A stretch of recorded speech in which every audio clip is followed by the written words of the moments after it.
This is the Debunking Economics Podcast with Steve Keen and Phil Dobbie. The Archives. Episode 356. What can we learn from China? Why did the pound initially fall? Well, that's what my former Treasury colleague Dario Perkins called the, quote, moron risk premium, unquote. But in a herky-jerky but dramatic manner, business moves forward, government moves forward, more important, people move forward. This is the Debunking Economics Podcast with Steve Keen and Phil Dobbie. So this week, China, okay, they are guilty of flagrant human rights abuses. Just look at the Rohingya Muslims or the good people of Hong Kong. But on the other side of the coin, they have dragged millions of people out of poverty. And even though they are facing a bit of a slowdown now, they have an economy that has shown amazing growth over the last decade or so at a time when the West has been sitting on its hands. So the obvious question, what can we learn from China? That's this week on the Debunking Economics Podcast.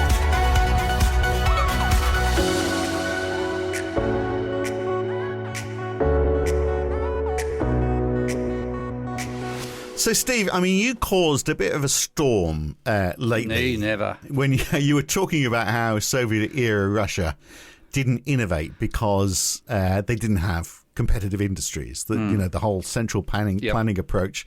And one of the arguments was you couldn't innovate as quickly because they couldn't get all the resources they needed was part and parcel. The central planning, the Iron Curtain and all of that. That was stopping stuff coming in. And then on top of that was I annoyed somebody, did I? How unlike me. Well, now I think looking on your blog, I think you less on the podcast, more on an article you'd written about all of this. Yeah. But I mean, that was, and yet, many times we've talked about how true innovation in the West doesn't actually come from competition, from the market economy, does it? It often comes from almost like central planning. It comes from the state, from the state investment. You've got a combination of ways in which innovation occurs. Like people, when I had the thing about the Russian point, people said, what about Sputnik, et cetera, et cetera. Yeah. Well, my point was it was actually consumer goods and ordinary commodities, so you didn't get innovation in Russia. Yes, you got innovation in things like Sputnik, the surface effect aeroplanes, which they designed as part of the military. There's a wide range of innovations in parts of that system, but the overall level of innovation, including what consumers got to eat and buy and just was trivial. And the reason was that the pressure on the factory system for production of mass commodities, and that's what I'm looking at, not Sputnik innovations and weapon systems and so on, but the difference between innovation, government innovation for particular projects versus engineering the whole economy in a way that determining how people are going to live. And the person's analysis I was working from was fundamentally a socialist economist called János Kornai, right, who was a Hungarian economist who tried to explain for himself why was it that in mass commodities innovation wasn't occurring in the East and was occurring in the West. And the logic came down to the pressure that the level of demand pressure put on you. He said in the West, companies are demand constrained. Okay? If you want to get more market share, then you have to get more consumers, and therefore to get the more consumers coming in by your automobile rather than your rival's automobile, you have to innovate with the automobile. Whereas in the Soviet system, one manufacturer or a hand. I don't know if there was more than one, but there was a state apparatus responsible for car manufacturing, and there were factories responsible for car manufacturing, and so on. And they were supply constrained because you had a developing economy where you had massive unemployment, low productivity, et cetera, compared to the West at the time. And you had a 5-year plan, and the 5-year plan would say we want to expand all these different sectors. All the sectors deserve to get the resources they wanted. There weren't sufficient resources for all of them, so they were all supply constrained. And the way to make sure you a likelihood of meeting your target production output for the 5-year plan was to produce last year's model. So you didn't get innovation in mass commodities. Because you didn't need to either. Didn't need to, the pressures. Because there's that pressure for innovation. So Janos's, Kornai's thought was, how do we manage to get the demand pressure to cause innovation in a socialist system? And he sort of intellectually worked it out, but the country which has worked it out in that sense is China. Yeah. Because they do accept that the market economy has to be part of it. So the government can invest and innovate, but by and large, the innovation is still coming from the market economy. Because as you say, you need that. Because if you're going to start selling something that's already being sold, you've got to do it better because there's only so many people ready to buy it. Yeah. And there's an interesting range of factors as to why China didn't end up in the mess that Russia's ended up in. And that was the Russians. If you go right back in the history, the Russians did believe that they'd overtake the West in terms of production of consumer goods. Yeah. And that was Khrushchev banging his fist on the table. I was told it wasn't actually about that particular issue. We will bury you. Okay, had a different meaning. But the belief system that the Soviets had was that they're building the means of production, putting the emphasis on means of production rather than consumer goods, would pay long-term dividends because you would build the factories, you'd focus on the investment side rather than consumption side. But ultimately, by doing so much investment, you'd have such productive capacity, you'd overtake the West ultimately. And that came out of a guy called Feldman, an engineer in the early Soviet period, was given the job of taking Marx's idea of reproduction schema and converting it into industrial development policy for Russia. And what Feldman assumed, and this is where the old what assume stands for. Making an ass out of you and me. Okay. Well, he assumed that there was a limitless supply of labour to come into the factories, which would be built to build the machines that made the machines, and then the machines that made the machines would make the consumer goods. So the more emphasis you put into making the investment side rather than consumption, you'd have a restrained consumption to begin with, but ultimately you'd have so many factories, such productive output, you'd overwhelm the West in terms of production of mass consumer goods.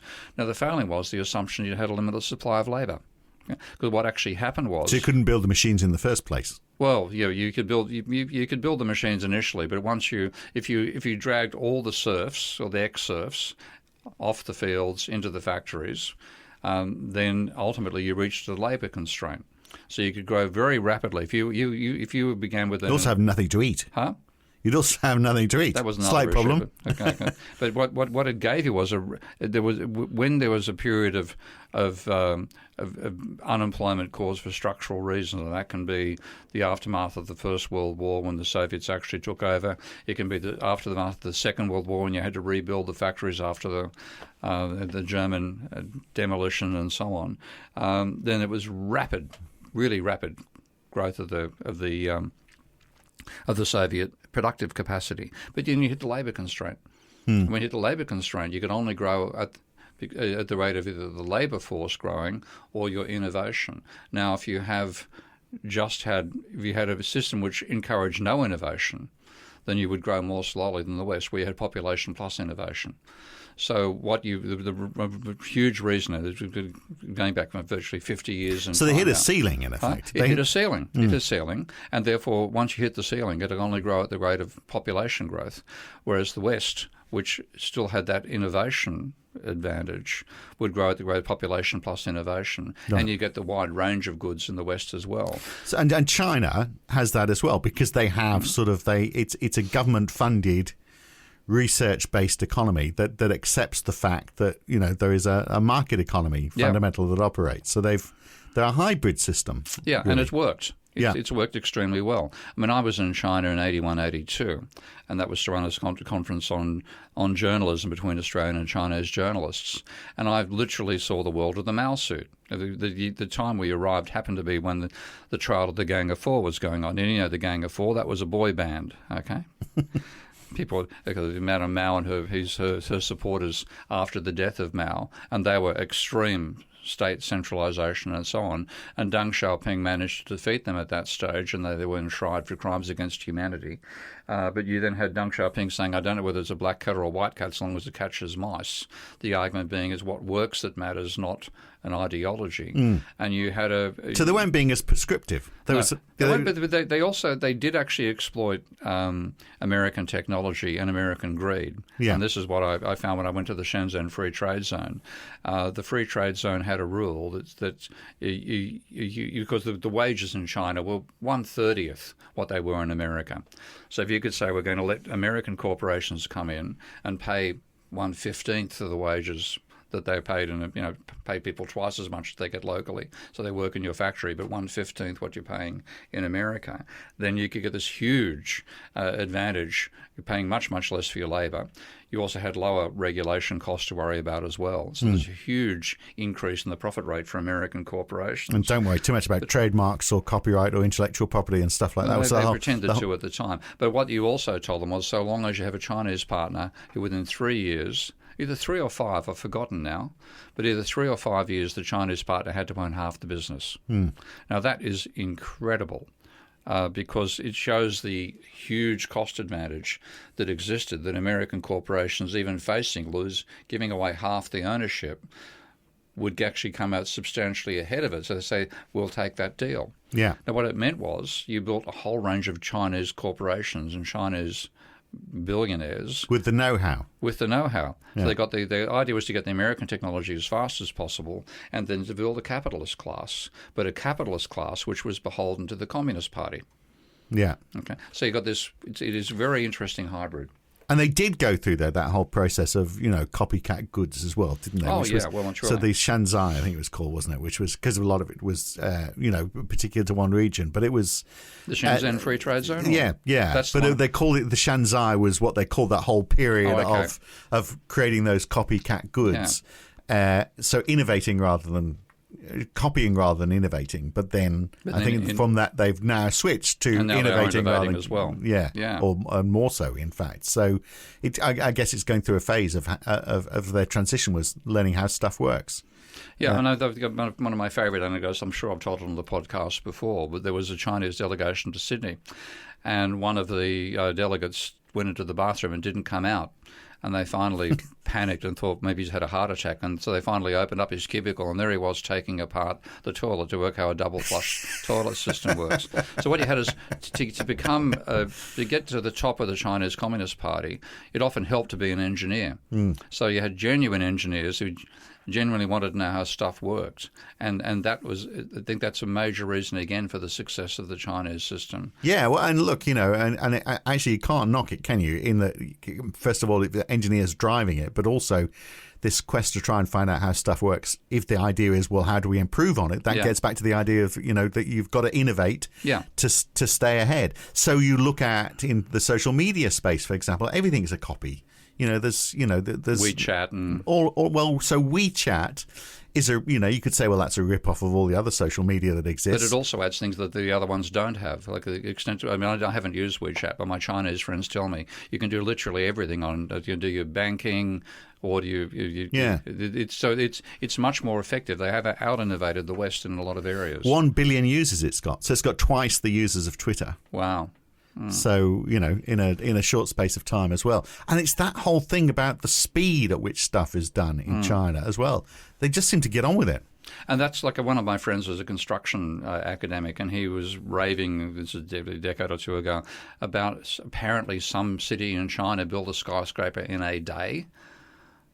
Okay, it was just the engineering that worked out. Here's the they've done it with 1 day, but it was a ridiculously short period of time. So it's basically having engineers running stuff and saying we want to get things done quickly. And like the extent to the rollout high-speed rail. Well, yeah, so from 2008 to 2019, they built 25,000 kilometres of high-speed rail. And here we are in the UK, struggling with phase 1 of the HS2, which is going to take longer than that. And it's going to go 230 kilometres. Yeah. There's not even a comparison. You have there. to take your hat off. I mean, whatever the criticisms you might make of the state system and so on, it has been an incredibly successful transformation. So that my first trip there was 80, 81. Everybody was wearing Mao suits. The bicycles were the same bicycles you're in Amsterdam these days. Everyone is in bicycles, not cars, not motorbikes, certainly. And it was a peasant lifestyle. And then you go back, the last time I went back to China was about 2018 or 17, I think, and holy hell, it isn't just the technological level along the Bund in Shanghai, which is remarkable. I was staying with a then girlfriend in a third-tier city. I think it was Dayang, which is outside the capital of Sichuan. And the lifestyle there, and I'm just not talking her own lifestyle, but the friends she introduced me to and people on the street you'd see, it was a comfortable lifestyle. It was a huge improvement over what it was in the 80-81 period, 81-82. So whatever criticisms people make of China, for whatever reasons. And there's lots, like human rights and sweatshops and, a million and one reasons you can criticise. But the extent to which the quality of life of the average Chinese has risen over 30 years is stunning. Yeah. 40 years. Yeah. Well, look, the reason why I wanted to talk about this today, I've been reading a book. His idea, by the way, people, he pulled this one on me. So always. It's always come up with the ideas. But you're always welcome to get ideas from listeners as well, we should point out. We're getting a few that way. So you just get in touch with us. But I'm reading a book by Mervyn King, who's the former governor of the Bank of England. He's written a book called The End of Alchemy. I'm not very far into it, but he talked about the inspiration for the book, he said, was when he met a senior Chinese central banker. So when we come back, this is the trick of the trade. Keep on listening. When we come back, we'll say, what exactly was it that central bank from China said to Mervyn King? We'll look at that when we come back on the Debunking Economics podcast. It's me and Steve Keen. Back in a second. This is the Debunking Economics podcast with Steve Keen and Phil Dobbie. So we are looking at what China does well and what can we learn from China, this country that manages to get on with stuff and do it quickly and is driving a lot of people out of poverty while we seem to be spending a long time doing stuff and going the other way. So what can we pick up from China? Well, Mervyn King, I mentioned, in his book, The End of Alchemy, he met with a Chinese central banker years ago who he asked how much of the Chinese growth story could be related to learnings from, for example, the UK's Industrial Revolution. And his reply was that China had learned a great deal from the West about how competition and a market economy support industrialization and create higher living standards. But, he said, I don't think you've quite got the hang of money and banking yet. To Mervyn King. Yeah. And that's true. Yeah. Okay, the West has got a stuffed idea of how banking actually occurs. So has China got the hang of it? I think better than the West has. I don't know whether, the whole ideological emphasis in neoclassical economics to try to leave the banking system out of your analysis of capitalism. I don't think the Chinese are that stupid. So with a different ideology, you might say we need to know how does money actually get created? Can the state create money? Can the banks create money? If they can, we direct where the money goes. Like you saw a bad example of that after the global financial crisis, 2008, 2009, because there was a huge plunge in China's GDP that year because of a plunge in exports. And so their response was to basically tell the banks, who are largely state-owned, yes, exactly, to go and lend to anybody with a pulse. Yeah. And what you had is a huge credit bubble in China, and that's why you didn't have the decline in China's GDP that you had in the West. But it was a Ponzi scheme, and now they're caught up in overpriced real estate as well. But nonetheless, they could tell the banks to lend, and the bank says, yes, sir, to whom? Yeah. And so the finance was subservient to the state and told and directed to where to put its funds. But that does mean, and obviously, we've seen all those horror stories about, there's too much housing, there's in the wrong places. So there's, they've taken a punt on building towns that just nobody wants to move to. So we've got these sky rises that are just empty, no one living there whatsoever. So there has been, real estate failures. But that came out of the fact that because the state owns part of most banks, You can tell them where to put the finance. Well, but also they can make risky investments. The banks that's can... right. But the bank won't necessarily fail, but the investment fails. Yeah. And so you get a huge amount of innovation coming out of that. And this is related back to theories of innovation. I think the two interesting extremes of theories of innovation, Mariana Mazzucato's work on the one hand and Bill Janeway's on the other. And Mariana focuses on what she called the entrepreneurial state, and that is definitely a case of what China has done, an entrepreneurial state. But Janeway focuses upon the capacity of wealthy individuals to invest. And in both cases, what they say is that the state can afford to lose money because it can create money. And so these wealthy entrepreneurs can afford to lose money because they've got so much money. So it's actually the capacity to not just to lose money, but to absorb losses and continue on. That's where a lot of the finance from innovation comes from. And by understanding government money creation and state money creation, and by also running a huge trade surplus at the same time, China's managed to harness all that and do an incredible amount of innovation and industrialization in a very ridiculously short period of time. So the constraints on growth for a business are human resources, obviously, and we talked about how, as a whole, Russia hit that, the physical resources and finance. So, a government could fix all of that, couldn't they, by saying, well, let's allow more migration, for example, to try and fix that human resources issue, which they don't need to do in China because they've got so many people. They just, rather than importing people, they just need to lift people out of poverty so they become a productive part of the workforce. They could say, well, let's subsidize resources and let's own the banks. And you got all of those things licked in that case. And they also didn't go through the crazy. One of the major reasons for the success of China in the transition was they didn't listen to the Americans. Because, Russia did listen to the Americans and went for an incredibly rapid transition from socialism to capitalism. And some of the stuff, then I'll quote Jeffrey Sachs here, which probably annoyed Jeffrey Sachs, but I'll live with that. In one of Sachs's articles, he said how, arguing for a rapid transition, he said, as one wit put it, if you wanted to move from being driving on the right-hand side to the left-hand side of the road, would you do it in stages, say by moving the trucks first and the cars later? Ha, ha, ha.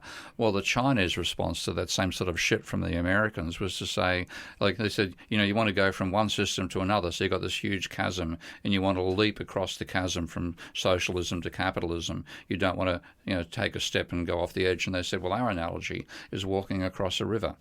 And you want to walk across a river, you want to feel very carefully for the stones to make sure you make it from one stone to the next so you don't slip off and get washed away. So the Chinese went for a gradual transition from a socialist and state-based enterprises to the capitalist. And within that particular case, you can look at which is more successful, Russia or China. Hands down, China. So that the gradual transition from the state-owned system was far more effective than the rapid transition the Americans argued for. But it was because of the acceptance of the market economy, wasn't it? Whereas Russia was trying to say, well, economy as well, yeah. We're going to get a whole load of people sitting in a room and they're going to plan the economy, whereas China's saying, let's, as I said, let's make employment available, let's make sure there's finance available, let's make sure the resources are available. Yeah. Actually, what they're available to do, well, we'll leave that for the innovators in the economy to figure out. But you also, when I was there, because it was actually the period of transition from Madame Mao to Deng Xiaoping, and we were taken on a set of tours of different parts of the country, including being taken to a furniture factory in Sichuan. And a lot of the innovation approach in the Soviet period, and I'll call it Soviet for both the Russians and the Chinese at this point, was what they called trial communes. Learn from Daojiang was sort of I don't know the actual name of it, but learn from. So emulate what this particular commune is doing. So we got to this factory and they were making furniture.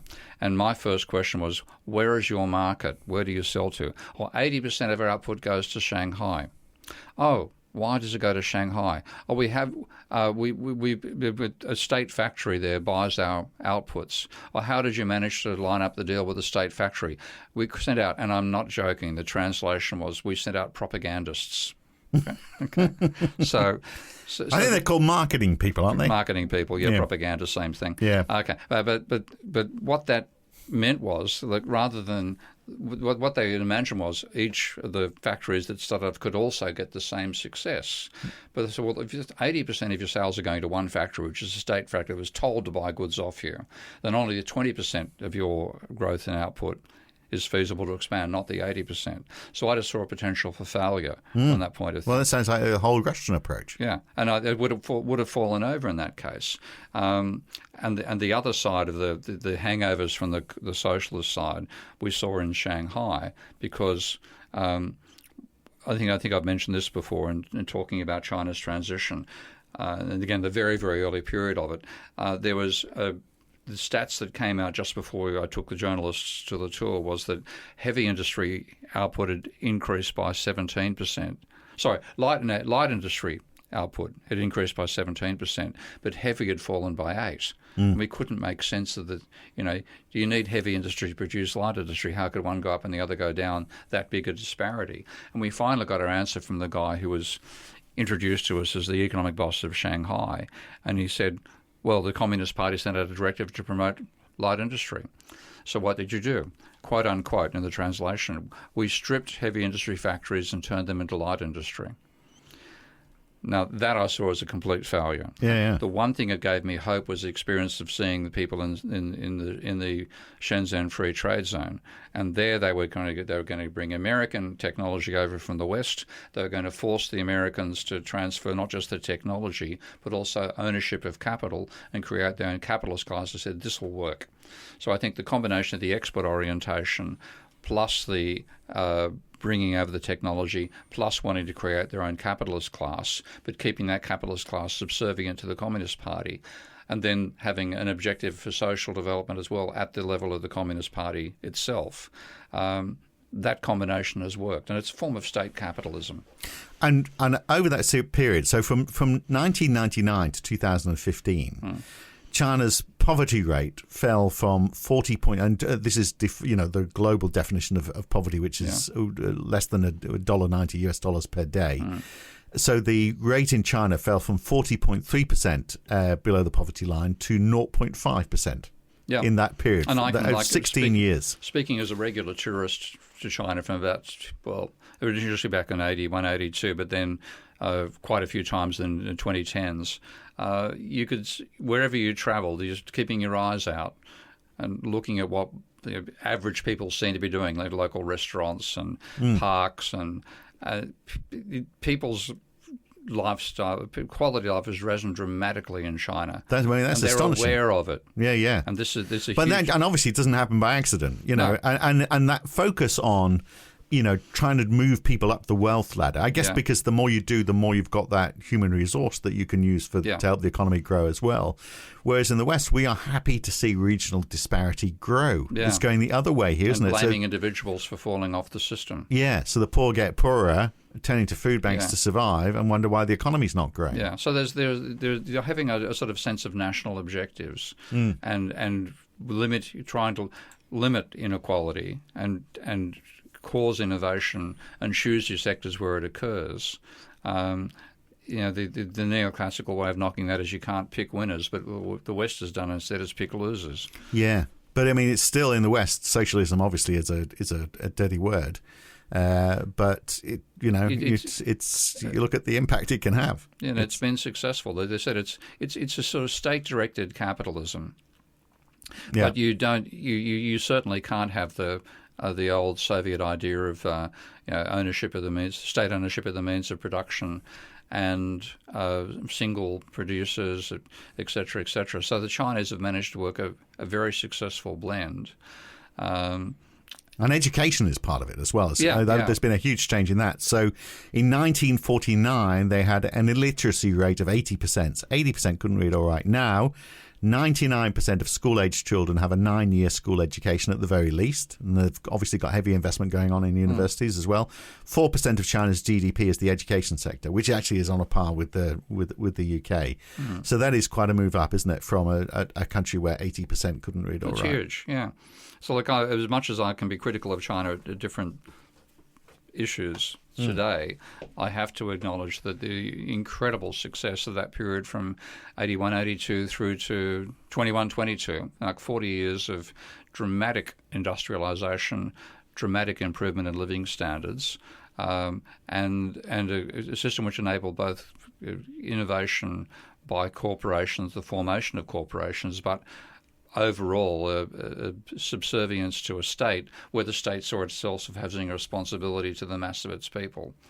So I wonder how much of it is cultural as well, because there's this or how much of it actually is, what we were talking about, where banks are able to take risks, but this ability to rapidly deploy stuff rather than getting lost in bureaucracy. We have bureaucracy and the adversity to risk in the West, don't we? So you only spend money if you're absolutely 100% certain that you're going to see a return on it, and hence the bureaucracy kicks in as you try and find reasons not to do stuff. Whereas the Chinese way seems to be just get on with it. Yeah, get things done. I mean, I blame a lot of neoclassical economics on the same front. The idea of it's all about the allocation of existing resources. No, it's not. It's about creation of new resources. So the static emphasis in neoclassical thinking has infected how the West thinks about getting things done, and basically the state vacates its role and leaves it to a market, where the market predominantly has let the finance sector rip and just reduced the capacity of the manufacturing sector. In China, the state definitely has a role. It's accepted, it's heavy-handed, but it's accepted at the same time because most living Chinese can see the dramatic improvement that they've been through in that period. And there's worries about a Z leading to a new form of Maoism, the cult of the leader type stuff. And that is a worry. That is a worry. But fundamentally, the innovation and the nation building at the same time has been successful, whereas in the West it hasn't been about nation building, it's been about so-called efficiency. And we worry about human rights. I mean, clearly that there are lots of human rights abuses going on in China, which we should be very worried about as well. But the Chinese culture, I mean, it's not as though these are, for the large part, oppressed people. I mean, they are almost leading Western values in many ways, aren't they? In this consumerist society that they've built. Here's an article in Forbes. This is a few years back, before the pandemic, but it described China's customers as young and extreme. They are fast maturing, fast adopting, often e-savvy, have a forgive and forget mentality, and are often creating micro niches. China's young people in particular don't fit the old stereotype of placid conformists. They are diverse, I should say, care about their peer group, yet embrace personal expression, are materialistic yet idealistic, and have tastes which can be both nationalistic and international. So that's their view of where China is. So they sort of like a fairly forward-thinking consumer base. I like that idea about the forgive and forget mentality, because I mean we are so scared about brand in this country. Yeah. You can't do something because it might damage the brand. If you've got a forgive and forget mentality, you might go, "Oh, that company created a dead product last year, but this one looks all right, so we're going to buy it." Whereas in the West, we probably wouldn't do that. So, yeah, I mean, and I have seen that cultural side in China as well, and having a sense of community in a weird sort of way, even though people say like it's socialist, communist control from the top down and so on, there's a sense that it's an expression of an overall focus on community development rather than the individual. Yeah. Well, that community might be a community because they were talking about their diverse peer groups. So community might not be a geographic community. Yeah, I guess if you've got 1.4 billion people. Yeah, I mean, I can see a lot of people complaining about ignoring the political suppression and so on. I'm aware of that as well. Yeah. Equally, I'm aware of stepping over homeless people as I walk towards the railway station in Russell Square. Yes. So the nature of the oppression in the West is rather different to the oppression in the East. But the question is, what can we learn from China? I obviously think we learn a nation-building focus. Yeah. Okay. That there actually is a role. Not so much for picking winners, but for saying we have these set of social objectives and we're going to achieve them. As a role for understanding money, which the West has got no effing clue about, and the Chinese do understand. Which gets back to that quote from the Chinese central banker. Yeah, well and truly. I mean, the naivety, the West is caught up in its own ideology without realizing it. It critiques the Chinese system because the ideology is more obvious, but the West has got this moronic neoclassical ideology that says the market will work it out, and the Chinese saying, well, the market only sees 3 months in ahead. Yeah.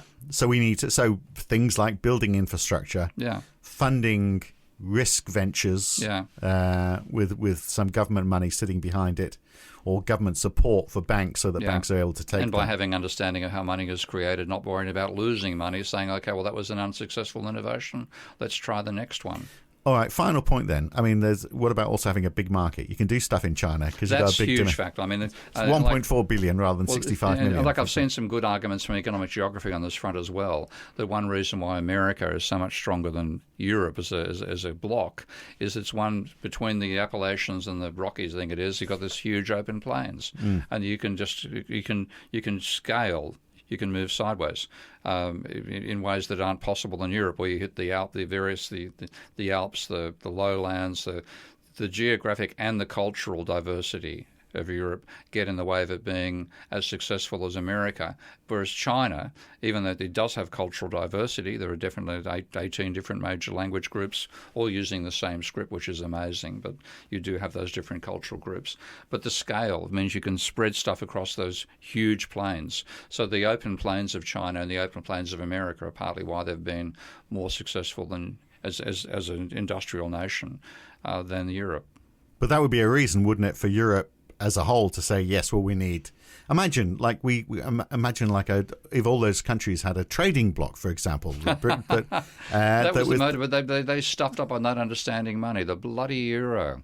Yeah. I mean, if they had simply realised that money, it's not... Government money debt is not a problem. Okay? Being obsessed about government debt is why Europe tied its own... But now they've gone that together. way. Actually, if they wanted to compete against China on a not quite level playing field, it would almost have to be going the whole hog and being the United States of Europe, though, wouldn't it? Which is politically untenable. Well, the other thing, they could be that, but one thing I was thought would be, one of the advantages of the euro is you hop on a plane in Amsterdam, you land in Barcelona, you just hand over the same notes or the same Doesn't matter these days. That doesn't matter these days. You use your mobile. You tap your mobile. You don't care what currency it is. Exactly. So the thing is, it was the cost of converting currencies that was the pain in the ass when you travelled around Europe. Irrelevant in the past. now. You lost money in each bloody. How much you're going to lose exchanging your marks for lira. Yeah, it was an issue. But that was the banks doing that, though. Yeah, That's again. good. But what you could have had is that central banks of Europe collectively deciding we're going to do 1-for-1 conversions. Yeah. Okay, so you can land with the marks, you convert to lira, you lose nothing. Yeah. Okay, that would have been a feasible way to have an international. But it's irrelevant. System. That's an irrelevance now, though, because you use but there's players out there where the cost is so little, I use we talk about Wise. If I travel in Europe, I just use my Wise card, and I do the same. And it's the transfer cost is next to nothing. So again, the cost of finance got in the way. Yeah. So, okay, where do we finish with China then? We've got a lot to learn. Obviously, human rights is the big issue, but it's the innovation and the speed and the sense of community that you want to make. You don't just hop over the homeless people. You want to avoid homelessness in the very first instance. Yeah. Rather than seeing a level of social responsibility as well as individual responsibility. The West has got hung up on the idea of individual responsibility and ignoring the collective. There's where Margaret Thatcher said there's no such thing as society. We're still hanging on to that. I think we buried that idea, if not the idea of the person. It's, again, understanding money is a major part of it. I think Mervyn King was given a very good lecture by his Chinese equivalent. Well, I haven't finished the book, so I'll tell you later whether he actually learned from it or not. Not a lot. I have read the book. I don't think he learned a lot from it, no. Well, it starts encouragingly as though he's going to reveal some sort of new way forward, but he doesn't. You're talking to a neoclassical economist. It's hard to get new stuff through their heads. Absolutely. Oh, well, maybe I won't bother then. I'll finish it anyway. We might have an argument over it. Another one for another day. All right, that's it for today. Good to talk, Steve. Catch you next time. Bye. The Debunking Economics Podcast. If you've enjoyed this podcast, then please share it with your friends, like it on YouTube, and subscribe to this channel.